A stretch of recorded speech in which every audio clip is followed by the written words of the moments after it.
You're listening to the Create What You Speak podcast, where I invite you to come along with me as we shape our own reality together. My intention is to bring out the magic in you. Now let's get started. Run away from the humdrum. We'll go to a place that is safe from greed, anger, and boredom. We'll dance and sing till sundown and feast with abandon. We'll sleep when the morning comes and we'll rise by the sound of the birds' song. My name is Shaun Fremont, and today I'm going to talk to you about creating your own energized life blueprint. Good times, there's going to be good times, good times. I know there's going to be work every day till the weekends. After turn it up on the weekends. Most of those be a real friend. All right, welcome to the Create What You Speak podcast.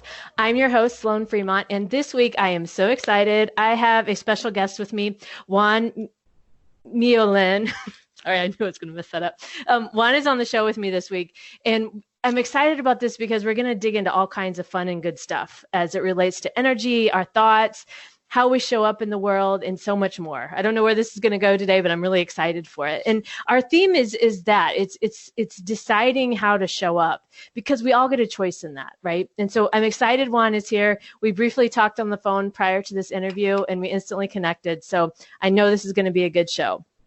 All right, so I want to tell you just a little bit about Juan, and then we're going to just dig right in. So Juan is a life energy coach, and he runs his own coaching services called Thrive 212. And he has over 10 years experience in the health field. He knows how it feels to be exhausted, not know what to do, and to have success, but not fulfillment. He dedicates his life to understanding the deeper workings of the mind and body to help you unlock your unstoppable energy so you can experience more fulfillment and energy each day.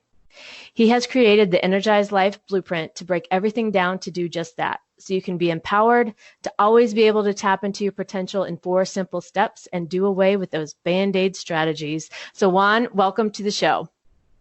Sloan, thank you. Thank you so much for having me. It's really, really an honor to be here with you and your tribe. Yeah.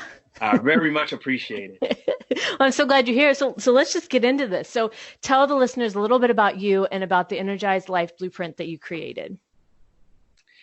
So you kind of hit it on the head in that bio. I don't want to bore everybody with, my life story, but I saw some things in the fitness world that really weren't touching on the needs of individuals and how we as individuals, as human beings, go so much deeper than just exercise and nutrition. There's more that we hunger for. There's more of a nutritional need. And when I say nutrition, that means feeding the body, mind, soul, all those things that goes into that transformation. Right. So I looked at all these things. We're studying the body, the mind, nutrition, philosophy, spirituality, quantum mechanics, and really putting it together and seeing, all this is really a lot more simple than, the industry wants you to believe. If you stay confused, you're gonna go in and buy this thing, go into this, go into that, and just continue spinning your wheels. And this one of the things that I see a lot of people do, and they're feeling lost. And so I put together 4 steps. I like to call them the natural laws of who we are, how nature intended us to live. And that became the Energized Life Blueprint, because without energy, there's no creation. And we all are striving to create this vision and thrive. But we can't do that if we're exhausted. Right. Well, and I think many people can relate to that, right? And especially, the fitness industry, you talked about that, and I know that's where you came from and your background. And I can remember over the years, going to different gyms or going to, trying different programs or, whatever it was, whatever the hot thing was at the minute. Right. And it was like, everything was always about punishment, about punishing the body, right? Like beat yourself into submission, right? Do this thing, even though you hate it or it feels terrible or you're depriving yourself. But yet that it seems to be a common mindset for people to think that that's the only approach to fitness. And it's not. You're here to tell us that, right? Yeah, 100%. And that's one of the things I have a big beef about, even, my colleagues in the fitness industry, whether they agree with it or not, it's okay. I'm about the capital T truth, and Hmm. what it is that yes, every once in a while you can go intense, and it really creates this mechanism for you to adapt. But when you look at how the system is perpetuated, it's like, hey, if you're not getting results, you need to come in more. You need to beat yourself up more. Right. You don't have enough discipline. It's on you, right? But really, if you come in more, I get paid more. So um like I know that. I was Right. perpetuating the system, and I was like, there's something wrong here, and Right. I would tell my clients, I was like, hey, no sleep, you're having trouble with a relationship or whatever it might be. If you come in, we're doing recovery, right? We're Right. not going hard. And if you don't want to come in, that's fine. I will tell you not to come in. So I had to really ask myself that question, or I like to say that philosophy of, you can't really convince a man of the truth if his salary depends on a lie. And Right. Right. yeah, and it went down that that path, and it was like, you know what? There's definitely more to the human condition than in what meets the eye and what we're being told. And I felt that, I seen it firsthand, and it was like, no, there needs to be a bigger emphasis on recovery and regeneration, Right. because exercise, and I want people to understand this, exercise by nature, exercise, when you go in, you go hard and you go intense, exercise is a hormetic stressor. And what that means is that it's great because it gives you a stress response, but it's only beneficial if you give yourself that time to recover and regenerate. Hmm. If you don't give yourself that time to recover and regenerate, what happens is that you start breaking down your body. And the very purpose of why you're going to the gym becomes how you actually are breaking your body down further and aging yourself faster. Because not everyone's getting, well, many people are not getting the sleep that they need, the Hmm. nutritional components that they need. They're not in beneficial or supporting relationships. All this has a stressor on the body.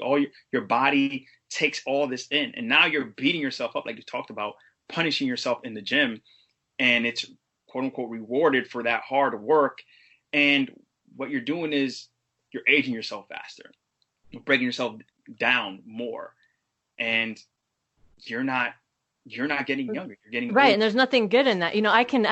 As you're talking about this, I can remember a time in my life when I used to do CrossFit, and there's nothing wrong with CrossFit if, people like it or not like it, but back when I was doing it, I was that person, right? I was more driven by the numbers, like how much weight or how many times I went to the gym, whatever that was. And then I can remember my body was in such bad, it was to get out of bed in the morning, I would step one foot down, shooting pain all the way up to my hip. Step the other foot down, same exact thing, shooting pain all the way up to my hip. And it was just that mentality of go hard or go home. And it's like, wait a minute, no, there's that emotional aspect to it that in listening to yourself, that what your body is screaming at you, like in that case for me. And I think that's often overlooked, and definitely under, I don't think people really realize it's equally important as the actual workout itself. Oh, that's so crucial. That's so important. And I like to say, like, I'm not gonna come in here and say you should do this kind of workout or you should do Right. this kind of diet. Like, I am not for any specific kind of thing. What I'm for is what works for you. Like, what works for Sloan and her life. Right. What works for Jim, or what works for Catherine, whoever you are, what works for you, right? Because you you might be a parent, you might be an entrepreneur, you might run a business, right? So dedicating 6, 7, 10 hours in the gym per week is not viable for you, right? And you don't have to do that in order to have a healthy, strong, resilient, and vibrant body. You just don't.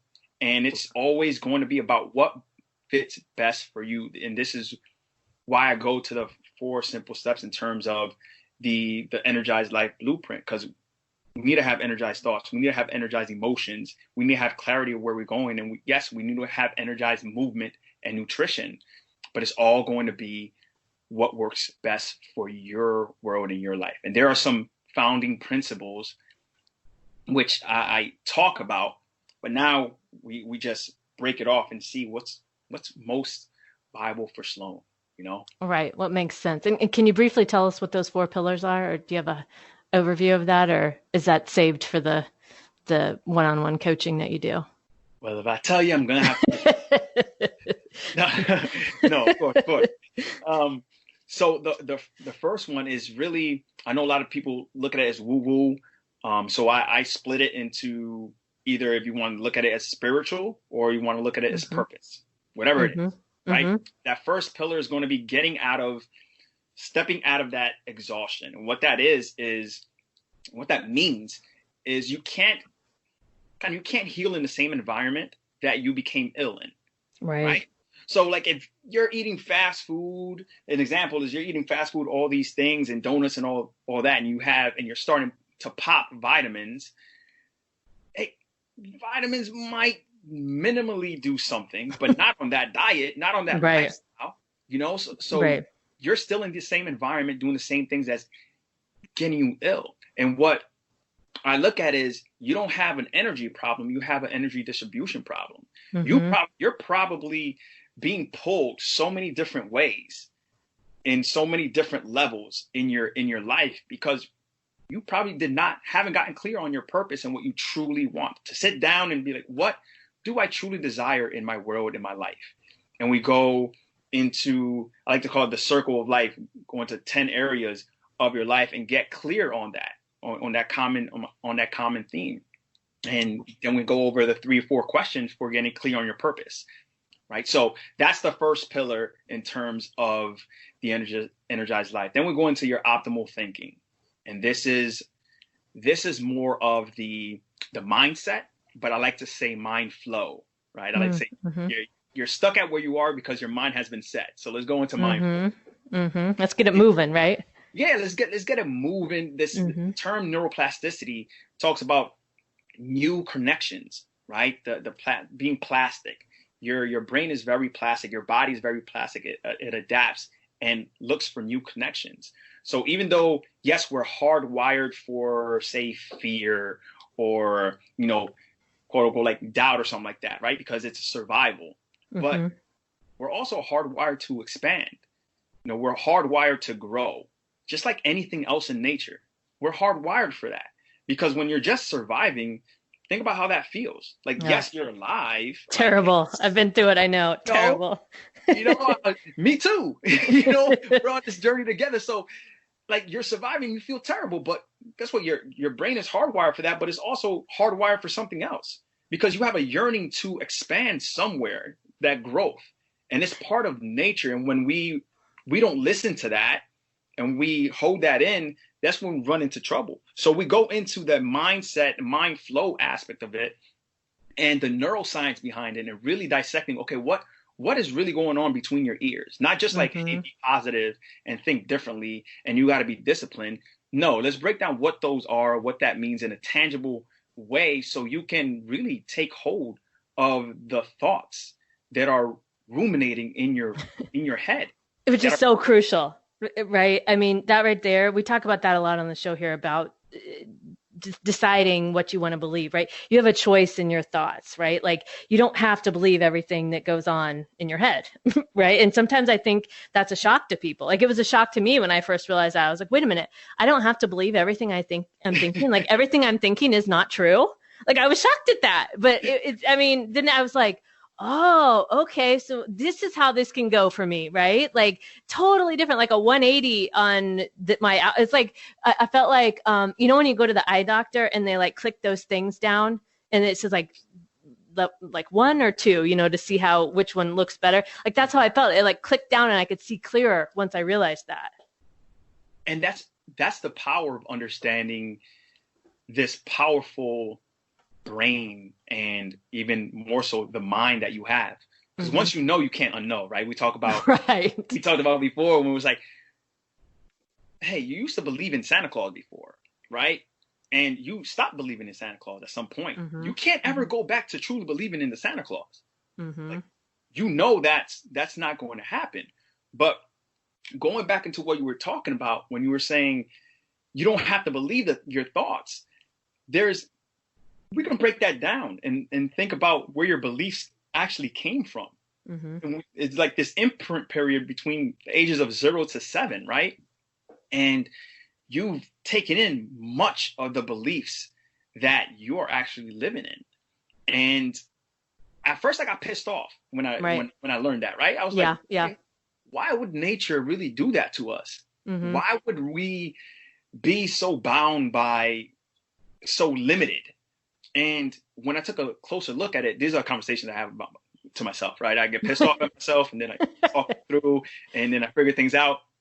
But it's ingenious, right? Because everybody around you, all the things that you are hearing and experiencing are in the now, means that the people around you have survived, or the ideas around you have survived. They're in the time that you are in, right? So you're just taking all that in.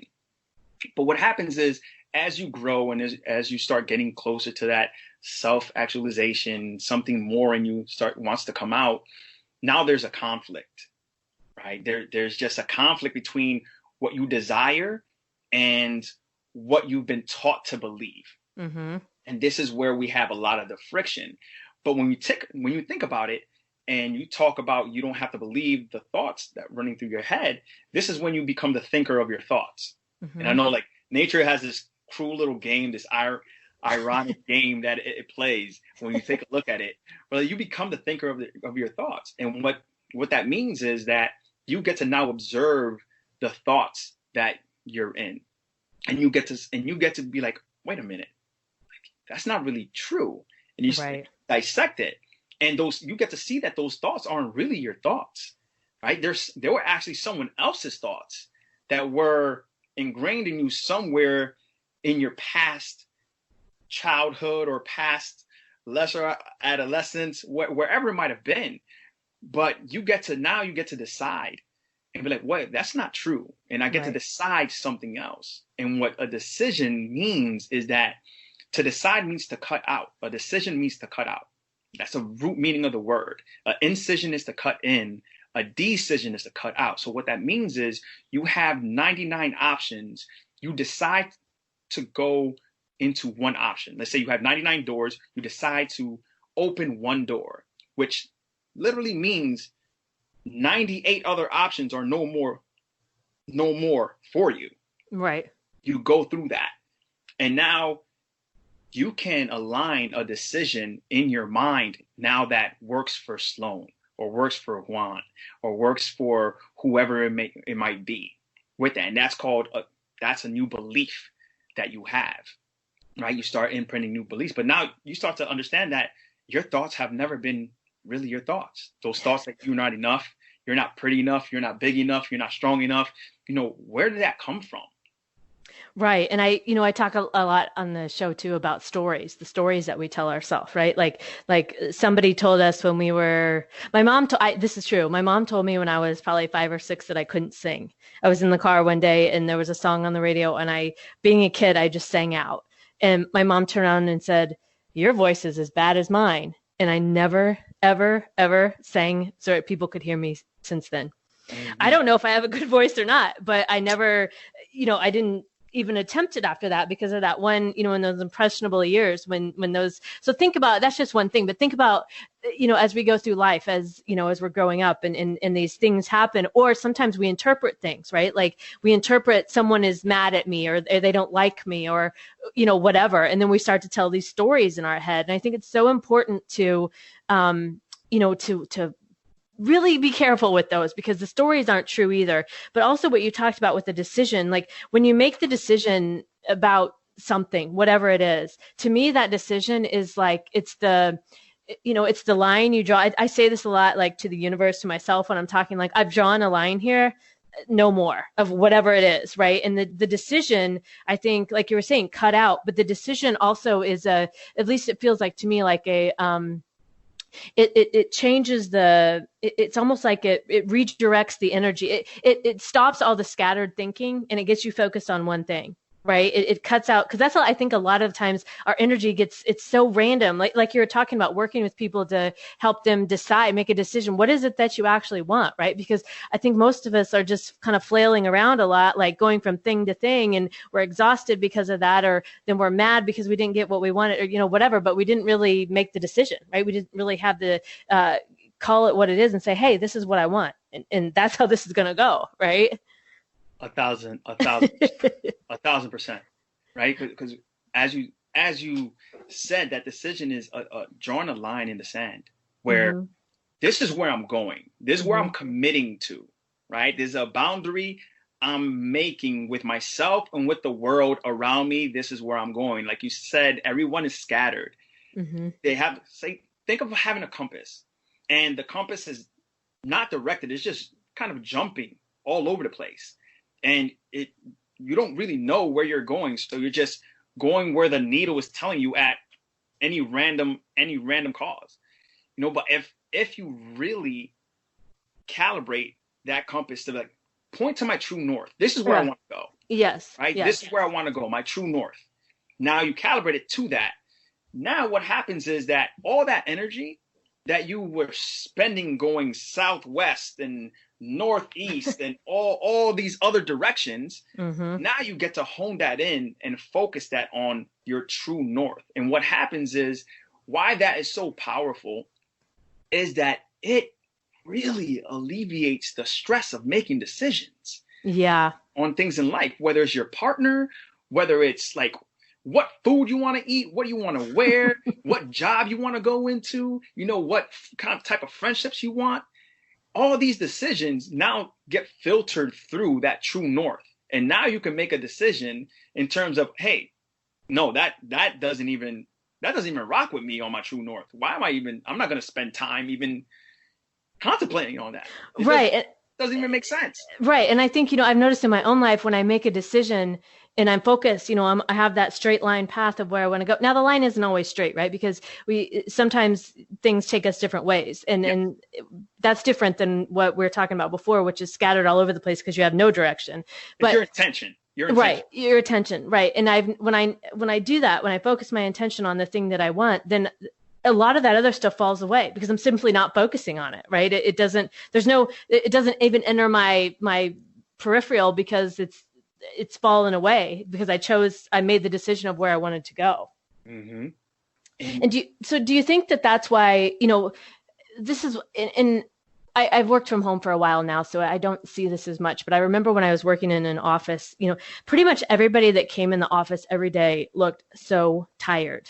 Everyone just looked like, like they were zombies, like walking zombies. Like, so what have you seen, like in your experience in working with your clients on how being tired relates to all this?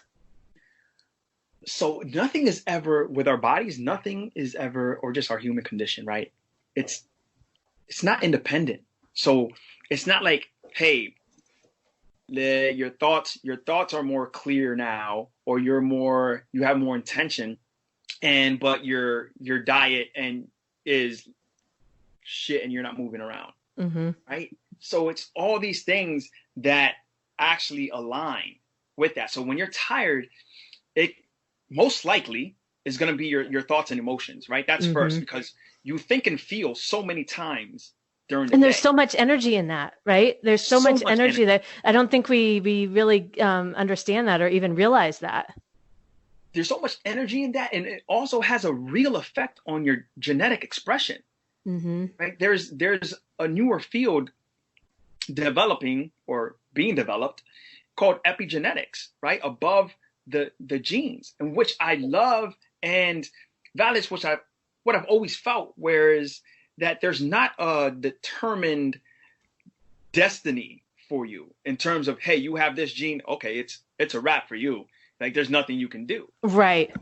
There are genes that predispose you to things, but there's also this beautiful kind of, again, that adaptive essence of our body, that this plasticity that our genes get turned on and off. Our genes are waiting for commands, right? And so that thought process and that emotional release is very, very important to it. That's why we have the placebo effect, right? And that's why we have even the nocebo effect, right? Where it has the positive regard and the negative regard. So you have someone of power and authority telling you, hey, this is going to work for you. You have like a 30% chance of that thing actually working just based on a new belief because someone told you it should work. Right? This is where like most pharmaceutical companies fail getting past that phase, right? With their drugs. Your belief is usually better than most of the drugs trying to get pushed out there. Right? 100% agree on that. Yes. So now on the other side of it, when we have the nocebo effect, when you have someone of power and authority telling you, hey, you're going to die in X amount of time, and you take that in and you believe it, you're signaling your body, let's get ready for down regulation, basically, right? When that life almost gets taken away from you because you're like, hey, this person knows what they're talking about, and I only have 3 months to live, right? I'm not saying just put aside, serious illness, but we have to really be conscious of what we let enter our heads. Yes. Something more at play, right? When we talk about the esoteric, the spiritual aspect of things. 100% agree. That's why I'm laughing. I'm laughing because I agree. And yes. And I think, we are our own expert when it comes to our body, right? And I feel like, you're the best doctor in the room. Exactly. And, again, not trying to downplay, there's reasons for going to a doctor, and we're not going to get into that today. But what I really feel like what you were just saying, like somebody telling you something, because I know, I'm sure everybody has. We've experienced. Well, I'll give you an example. I had I don't know, probably 15 years ago. I was, I don't know, somewhere in my 20s, and I have had a bone condition where my back heel, the whole heel was essentially hollow. I was born that way. And it was extremely rare. They didn't know if they were going to be able to operate on it. The insurance didn't want to pay because basically they did, I think, 4 total surgeries like that in the whole US per year, like on average. So I had the surgery, and the doctor kept telling me, I don't know if you're going to walk again. And I'm like, yeah, right. Like, I'm walking, watch me. Right. And it would make me so mad when he would say that. And so I had the surgery, and, there was really no protocol for it because the doctor had never done it before. And I remember, so during this, my foot was, obviously I had to be on crutches and my foot was up, and, trying to work my Achilles tendon back during this whole thing was probably the worst because it felt like, it had been, my foot was basically like hung down for like probably close to like a month, something like that. So getting that going, like working it with the resistance band and all that, and I would go to the doctor and he'd say, oh, you can start using the resistance band now. And I'm like, I've been using that for 2 weeks. And he was like, what? And long story short, 2 months after the surgery, I was on the treadmill running again. And It was fine after that. And I'm like, you are not going to sit here. And I remember I was laying in the bed because I had to go to my parents because I couldn't walk, obviously, and I had to stay there for a little bit. And my mom was crying, and I was crying. I said, this is not the end for me. This isn't how this is going to go.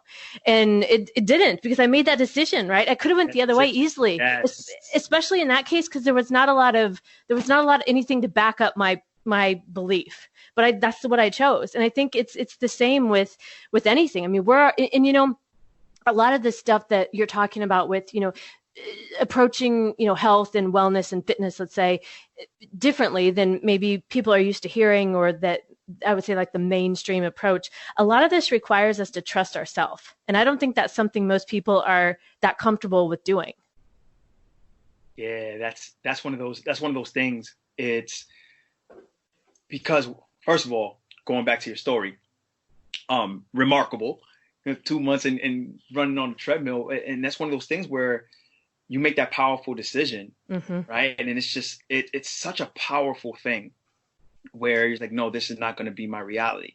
Right. And it's a reason why they talk about many people that retire, a lot of times soon die after they retire. Right. Because their identity is caught up in work. Right? Working has been their identity. So now that they're not working anymore, they don't have the sense of purpose, and they don't have that call for a lifeline. So think about, like, in spiritual terms, and we'll get more practical in a second, but let me get spiritual for a second, right? So in spiritual terms, I believe that your spirit gives you a credit line for your life force. If you have something to live for, right, your body is going to react to that. Your cells, every cell is eavesdropping on your thoughts and emotions. And in that sense, when my purpose is gone, right, I start to kind of, whether my body language changes, my posture changes, the way I speak changes. I'm not energized. And this is why I'm big on energy, right? You don't see people that are sad and depressed energized, right? It's like there's certain positions that your body takes when you're energized. This is why I have that picture where my heart is open. I'm open, and I'm more like in a victorious position, or even if you're in a hugging position, like waiting for a hug, you are open, right? It's an elated kind of posture. Even when you're dancing and you're jumping, you don't do those things when you're sad. Right. You're more withdrawn. You're like drawn in. You want, closed off, arms crossed. Yeah. Yeah. Yeah. So it's very important going into that body language, where we start to actually see how people feel, and it manifests in your tissues, because your emotions live in your tissues, and going into that notion is going back to what you were talking about, that people don't trust themselves, right? Because they've been in a group of individuals and basically indoctrinated, right? In whether it's a lie, yes, family, whether it's tribe, all these people do the same thing. So when you seek and you have an idea come to you that's different from that, of course you're not going to trust yourself, because it goes against everything you've ever been taught. Right. So now it's okay. Now you're going on a search, but it's a truth, right? You know it is, because you're just pulled to it. Now, when you do things that are opposite, you feel some type of way.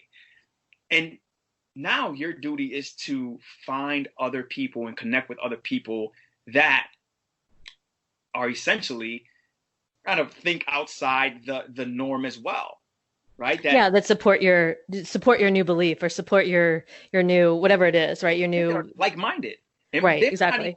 have to support your specific belief, but you're like, this person thinks different, This person is talking, not just about, let me, I hate my job, let me go to work, oh my God, right?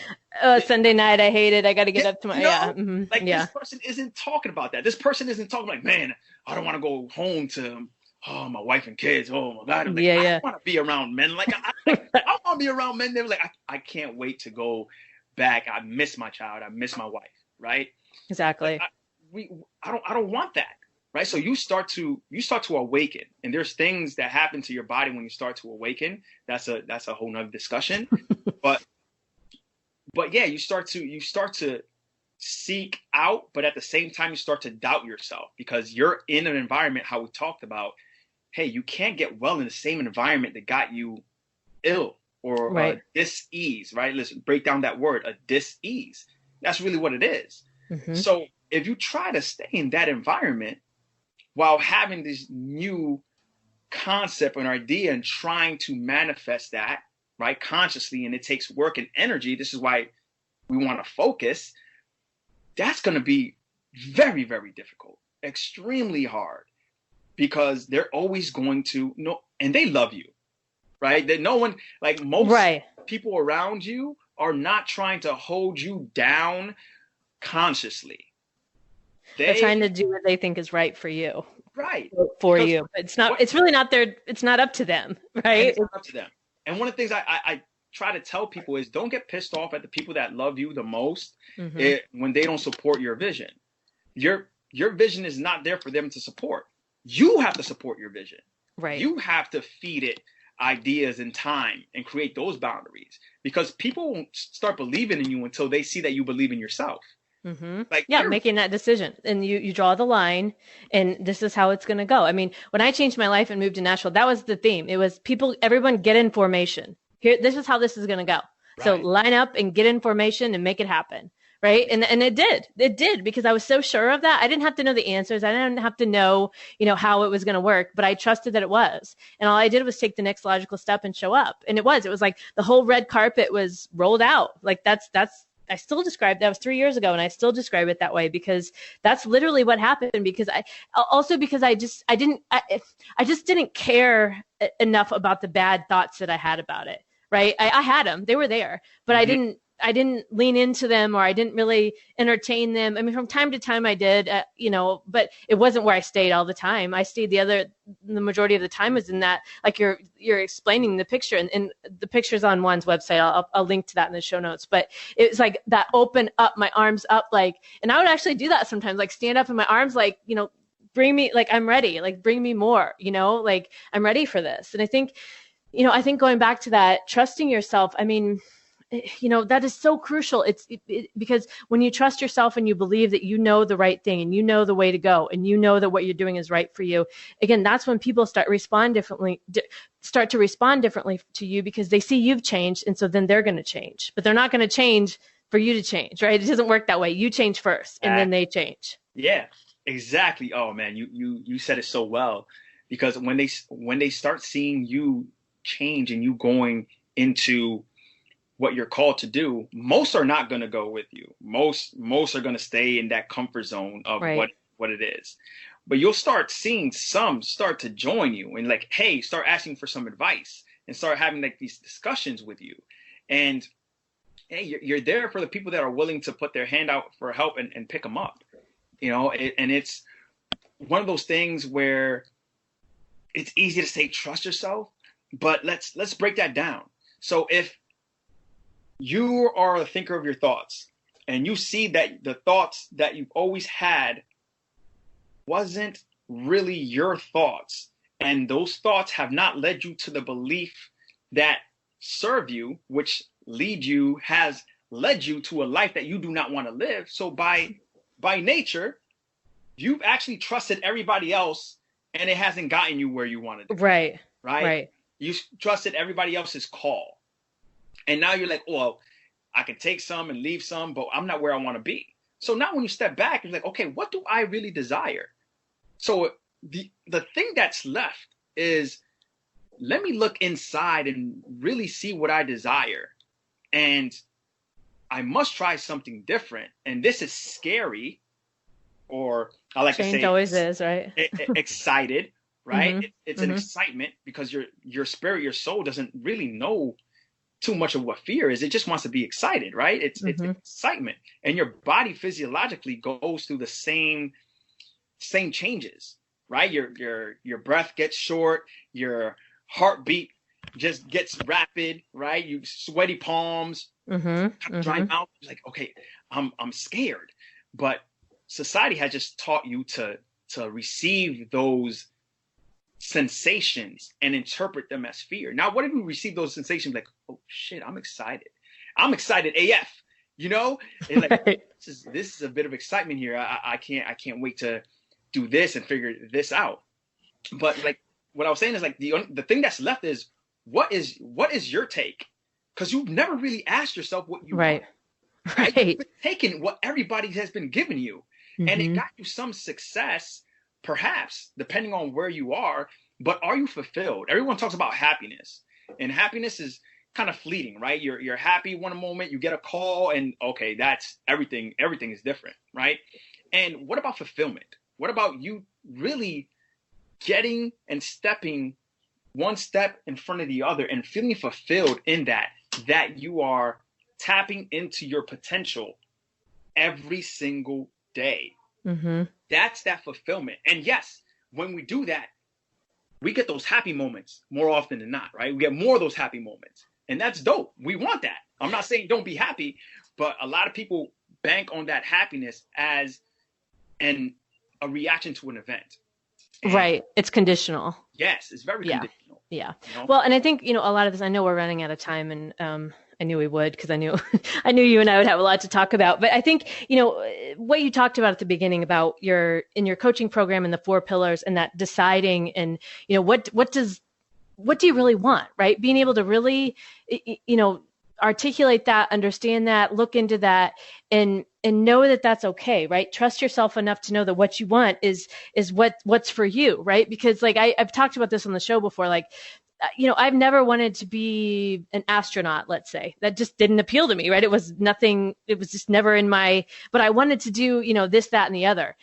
So that's how I use that example, because that's how the thing that you want is for you, because you're not going to go after something that just simply isn't for you, because it won't even have your interest. Like, it won't even have your attention, right? It just won't enter your peripheral.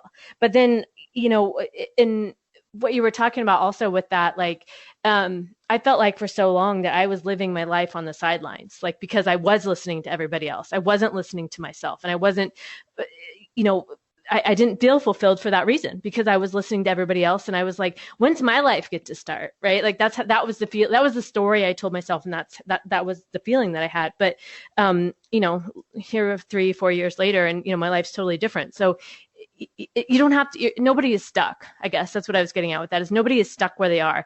We are always learning, we are always growing, and change is part of being human, and it's a good thing. It's not a bad thing. Oh man, that's right on. Because no one taught us the remarkable tool that we have, which is our imagination, our creative imagination, right? Yeah. Then on top of that, the emotional component with that. No one teaches us what are emotions, how to go into it, and how to maneuver and have emotional agility. And then on top of that, how to use it to develop the skill set for that. And that's really what creates your life. Mm-hmm. You have that control because of your thought process and your emotional agility to really get through that. And real quick, what should I go into? I'll go into emotions real quick, right? Because I want your people to really have this notion of the two states of emotions, and it's either empowering emotional state or disempowering emotional state. And what that means is you're either in joy, love, oneness, like humility, curiosity. This is the empowering. The disempowering emotional state is like frustration, like anger, anxiety, those things that really have a low level vibration, right? Think about it. Are you going to dance when you feel this, or you're not going to dance when you feel this? Just an easy kind of compass. And whoever created this thing, call it God, Allah, source, creator, however you want to name it, put this compass inside of us called our emotions, because thoughts can lie to you. It can really get all caught up. But your emotional, when you understand the emotional states, where you're in one or the other, because you can't be in both. You're either in one or the other. Now you get to maneuver with that. When you understand you're in a disempowered emotional state, what that means is not that you shouldn't feel it. And this is a big one I see, that, man, I shouldn't be feeling like this. I shouldn't. As soon as you say you shouldn't be feeling the way that you are feeling, you're right away in that instant, you're rejecting yourself. Right. Which brings up a whole another set of emotions and things, right? Go down a whole different thing. Exactly. So it can get real slippery real quick. Yep. So when you accept that and understand that and treat yourself with compassion, I like to say compassionately challenge yourself, right? Compassion is not complacency.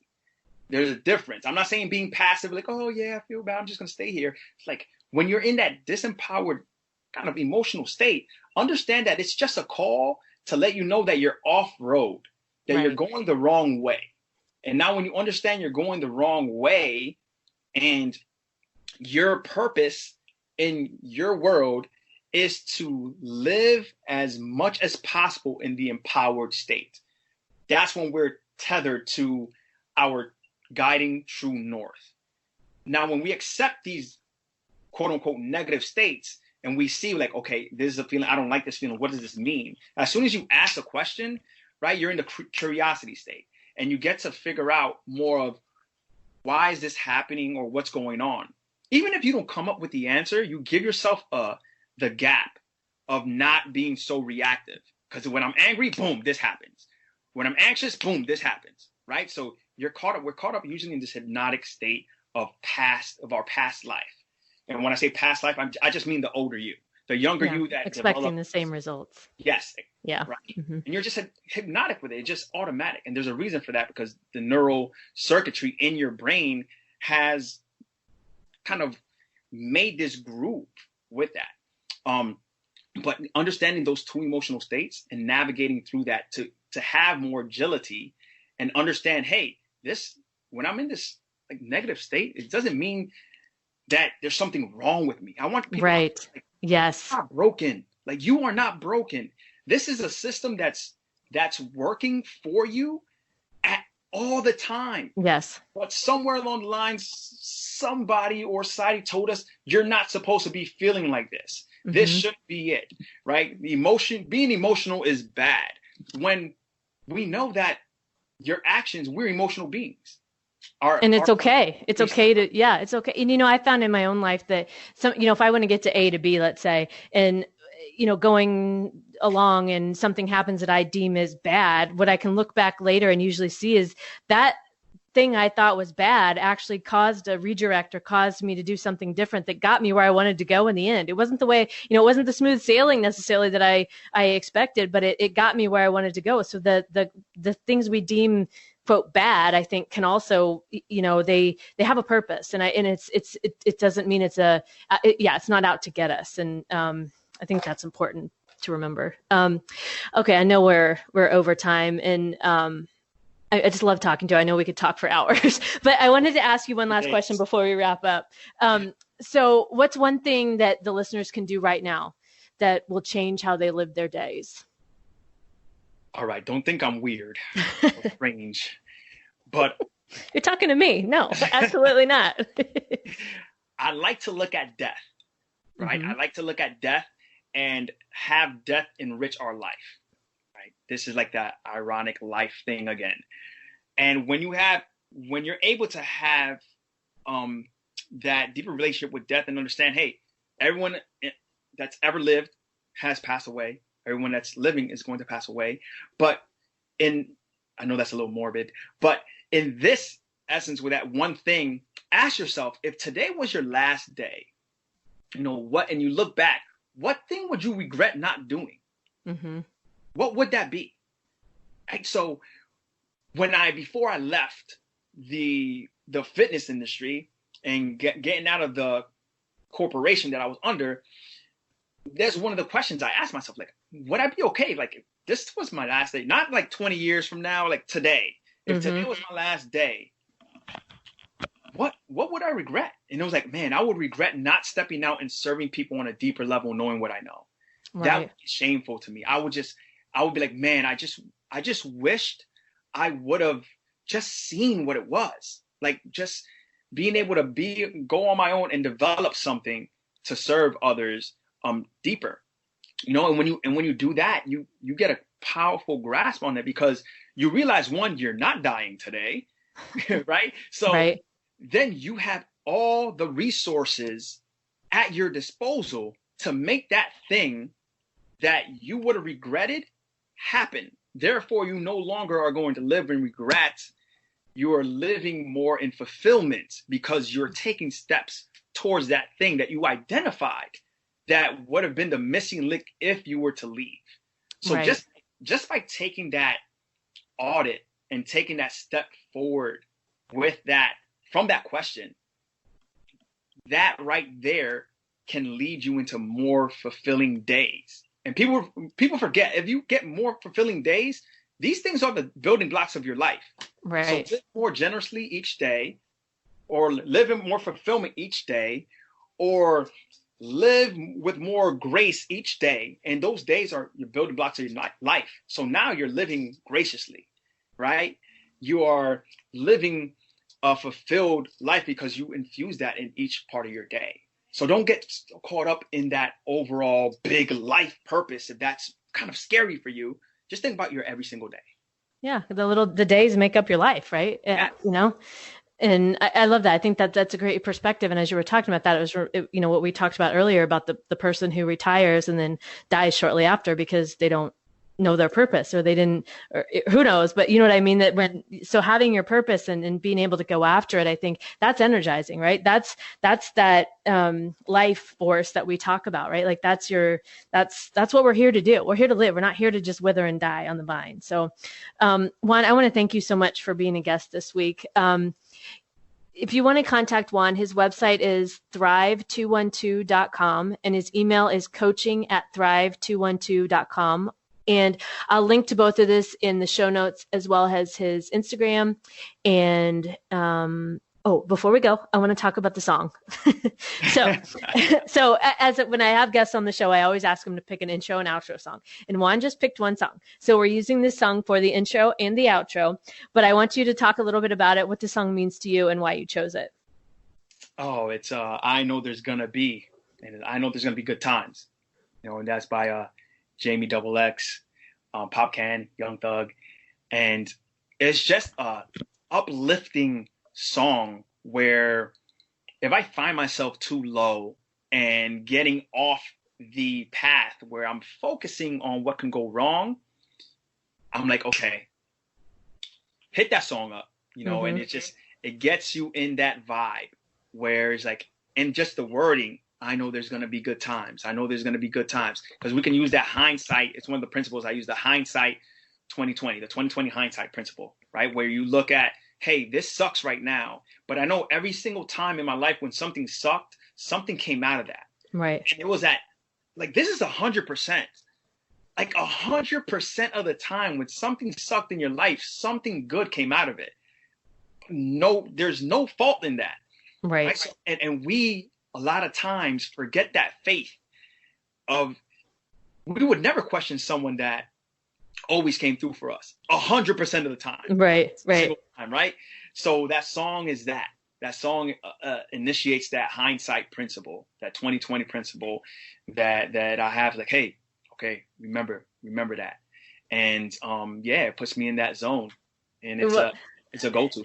I love that. And that's one of the reasons why I love asking guests for their music choices, because it introduces me to new songs, but also it gives me, like you're saying, like I played this and then I played it again because it's very catchy. And then I was somewhere and, doing whatever around the house and the song popped in my head. And, I think I was actually kind of feeling a little like starting to get like I was thinking about something that wasn't exactly good. And that song popped in my head. And so I love that, the universe speaks to us, at least to me, through songs. And so I love your thoughts on that. And I like the song. So good pick. Yeah.